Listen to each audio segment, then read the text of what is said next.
the slave labor rights in their quest for cheap labor, scouring the globe for somebody that will work for them for 19 cents a day.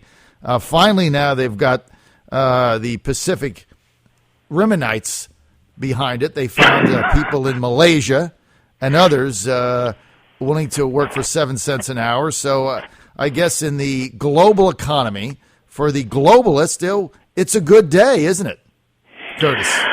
Yeah. Well, we got we got a real Pacific Rim job going here, my friends. That's actually Mike Froman brought the U.S. Trade Representative, Obama's chief stooge in this, Wall Street's man. He works at Citibank when he's not moonlighting over at the Treasury Department or for the White House. Brought together all the trade ministers from these 11 countries around the Pacific Rim and locked them in a room in Atlanta and wouldn't let them out until they signed. I mean, that's essentially what he did. The meeting started on Monday. It was supposed to be over on Wednesday, got extended to Thursday, then Friday, then Saturday. Then they stayed up all night on Saturday and Sunday again. They pulled an all-nighter, and Monday morning at 9:30, they said, they beat them into submission and announced an agreement. Now we've got an agreement that will bring in more imports from China.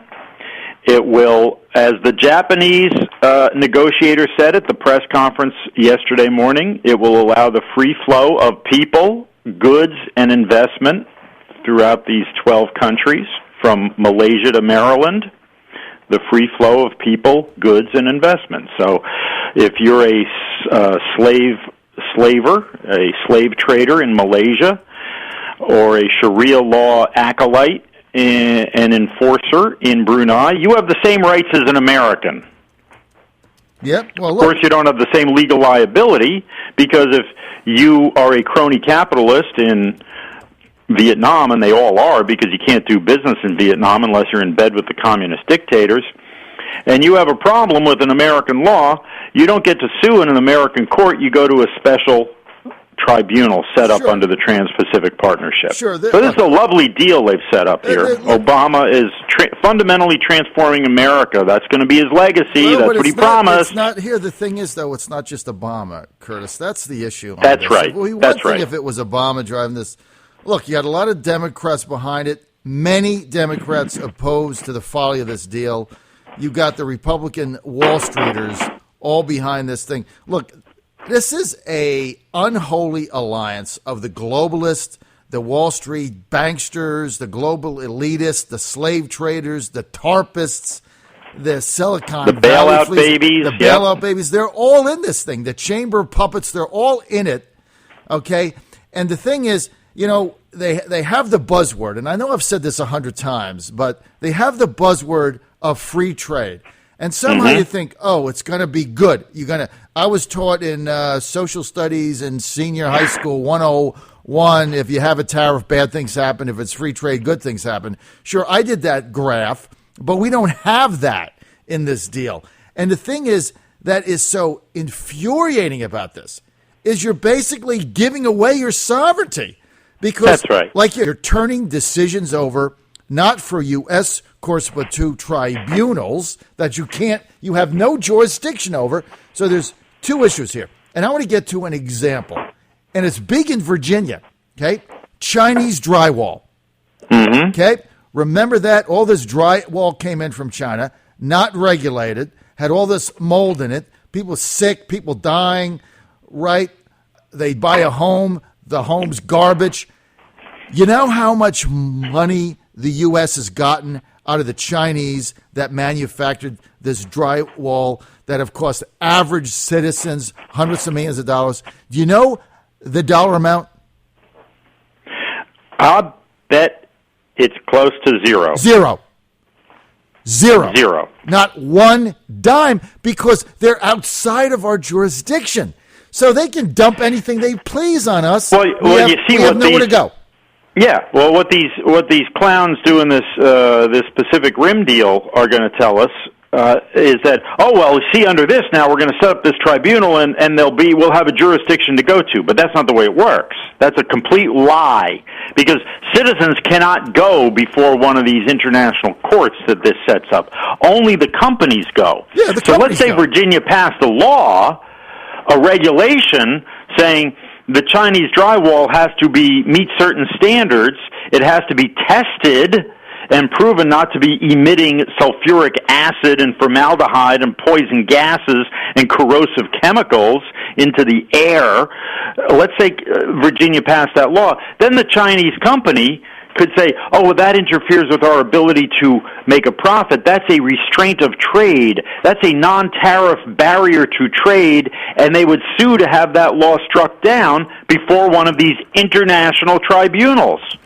And the tribunal would be stacked with trading corporate attorneys that work for these companies, and they would most likely say, Virginia, go get rid of your law, or else we're going to slap you with a $500 million penalty. That's the way the tribunals work. And we can't do a damn thing about it because we have no sovereignty over it. We've turned it over. But, I mean, this is basically a down payment on a one world economic order is all this is, right? Yeah, this creates a mini UN, a mini United Nations made up of all the countries in the club, right now 12, but it could expand because it says it's a living agreement. It can change and expand. It's a mini UN where the U.S. does not have a veto power. Mm-hmm. At least in the UN, we've got the Security Council where we can veto anything. So if all the other countries gang up and say they want to do something ridiculous, we can say no. But this would have no veto power. It would be ruled by consensus. It would be ruled by majority vote. We don't even know. Those details haven't been worked out. But we're going to sign off on it anyway, allegedly. Well, we're expected to. We're being told to sign off on it. Right, because the money's flowing one way, and that's from those that stand to make more billions off it, flowing into the coffers of the politicians in power that take that money to get reelected. I mean, the system is so corrupt, as plain as the nose on your face. Now, the other thing is free movement of people, goods, and investment. But the key word here is people. Like they could do a Coca-Cola commercial. Everybody's happy, right? They're at the playground and it's free investment. Everybody's free and everything is fine. But here's what it means, okay?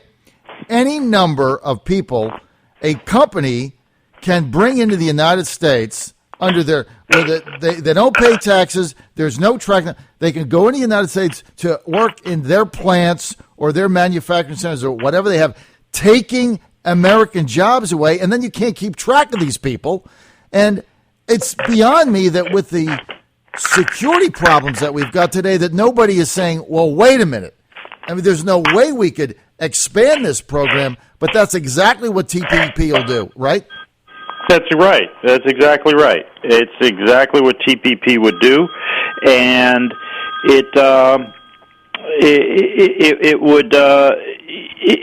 part of the overall plan to eliminate nations, eliminate congressional control over our immigration policy.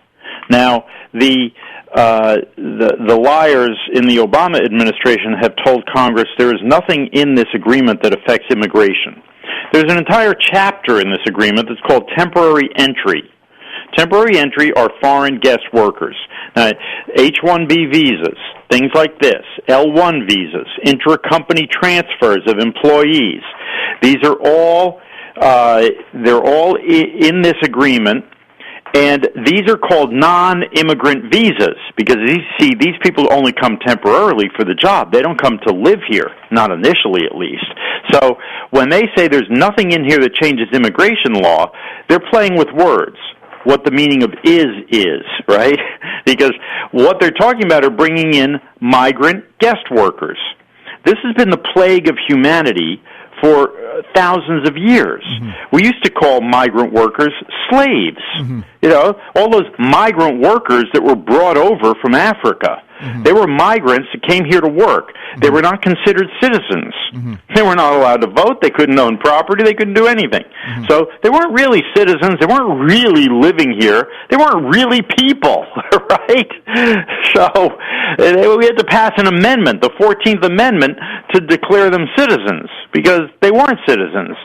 And so, yeah, this whole migrant guest worker thing is very insidious. It's very pernicious. I believe, personally, it's even more dangerous than the illegal immigrants. We could build a wall. We could build a hermetically sealed dome over America to keep out anybody trying to crash the border. But under this migrant guest worker program, this temporary entry, we're handing out 1 million green cards a year at least to people. I mean, that's for starters. You know, that's on day one.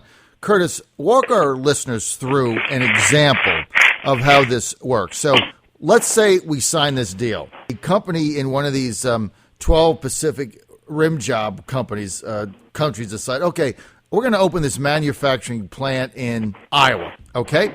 So walk us through. So now you'd say, oh, great, we're opening up a plant in Iowa. That means jobs for Iowans making, $15, $16, $17, $18 an hour, whatever.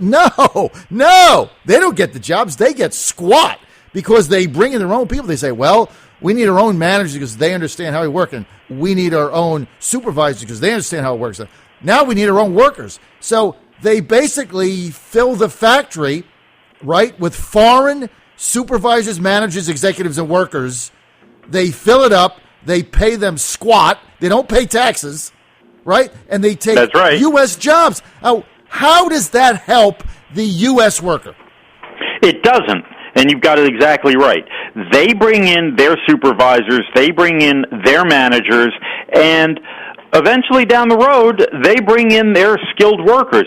Every other country on earth is saying, if you want to sell it here, you got to build it here. You've got to transfer the blueprints, the technology, you got to make it here, and you've got to train our people in how to do the job, how to make it. Not just hire our people to snap the pieces together. You've got to train our people in how to manage that operation. We're doing the exact opposite. We're telling these companies, you don't have to train, you don't have to hire Americans to do it. You don't have to train Americans on how to manage, on how to run the operation, on how to oversee the complex business operations. You can bring in your own people from Korea, from Brunei, from Malaysia, from Vietnam, from China, from Japan. No need to cultivate a managerial class here in America, and no reason. And actually, and it really goes far beyond what we just saw with Toys R Us. There was a great story, horrible story. It's up on the Facebook page, American Jobs Alliance Facebook page. Toys R Us used H-1B visas to bring people in from India. These people acted as living body cams for the Americans working in the accounting department and the IT department. These people trailed them. They were stapled to the Americans, followed their every move, were watching every keystroke, writing down everything they did, followed them to the bathroom. They wanted to see how the whole operation ran from morning till night. And then what they did is they wrote a manual on how to do this job, and then went back to India, and all the jobs magically moved to India. So the Americans were laid off, and because now that the Indians had gathered all the knowledge of how to do these jobs, they took them off to India. So that's what this agreement is going to mean more of. Curtis, let me sum it up. Okay, it's real easy for people to understand. This bill, this trade deal, is designed to lower wages. It's got one purpose, and that is cheap labor. Forget factories, forget investment, forget goods and services. It's all nonsense. One thing, cheap labor. And why does it screw the American worker? Because we pay a higher wage. It's simple. We demand a higher wage. Skilled workers, middle class, demand a higher wage. Nobody's going to work for $7 a day the way they will. So that's what this is about. So all it does is cost middle-class American workers jobs, and it puts downward pressure on wages. We have a declining middle class now, and middle-class workers in the U.S. are getting screwed every which way. Why any senator or congressman would be in favor of continuing to hammer the middle-class U.S. worker is beyond me. This thing is so outrageous. I'm done.